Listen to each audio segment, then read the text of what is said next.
Savoir dire non. Bonjour. Le grand sujet que j'ai envie de partager aujourd'hui, c'est vraiment ça, savoir dire non. Est-ce que tu sais vraiment dire non? Alors je parle pas d'une réponse sur un sujet banal, tu veux un dessert au chocolat, à la vanille, oui, non, on s'en fiche. Non, je parle vraiment du sujet quand on te demande par exemple un service.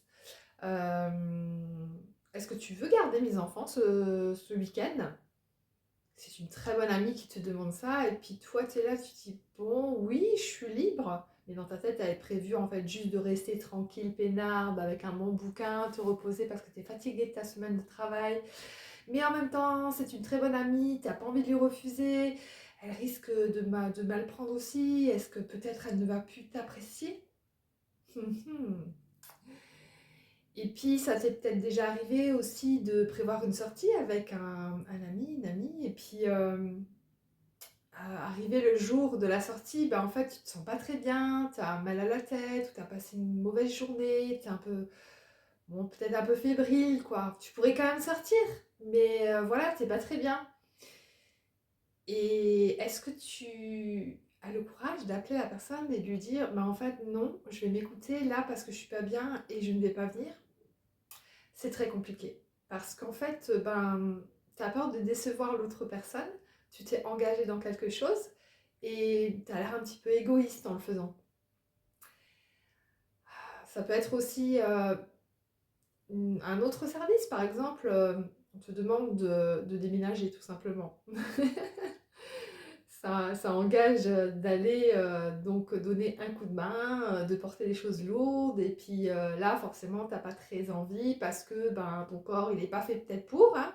Et puis voilà, ça te parle pas trop, mais en même temps, toujours pareil, c'est peut-être un couple d'amis qui t'a demandé ça.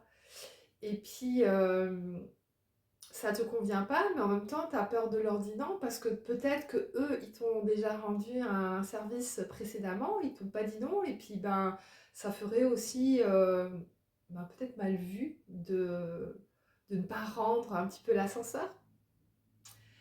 Donc il y a plein de situations où peut-être on n'ose pas dire non parce qu'on n'ose pas, poser des limites, dire ce que l'on pense vraiment, finalement.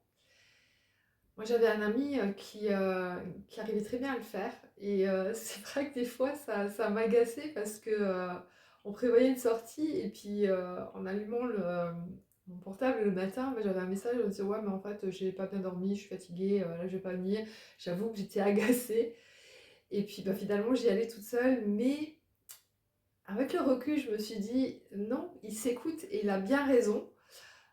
Parce que quand il passe vraiment du temps avec moi, il le passe vraiment et ça lui fait plaisir d'être avec moi et je sais qu'il est totalement avec moi. Donc je pense que c'est une bonne réflexion, à avoir sur ce fameux, savoir dire non et je vous invite à le faire et à de réfléchir à toutes les situations où vous n'avez pas osé dire ce non et vous avez dit oui pour, justement faire bien, pour ne pas être mal vu, mal aimé, mal jugé. Namasté.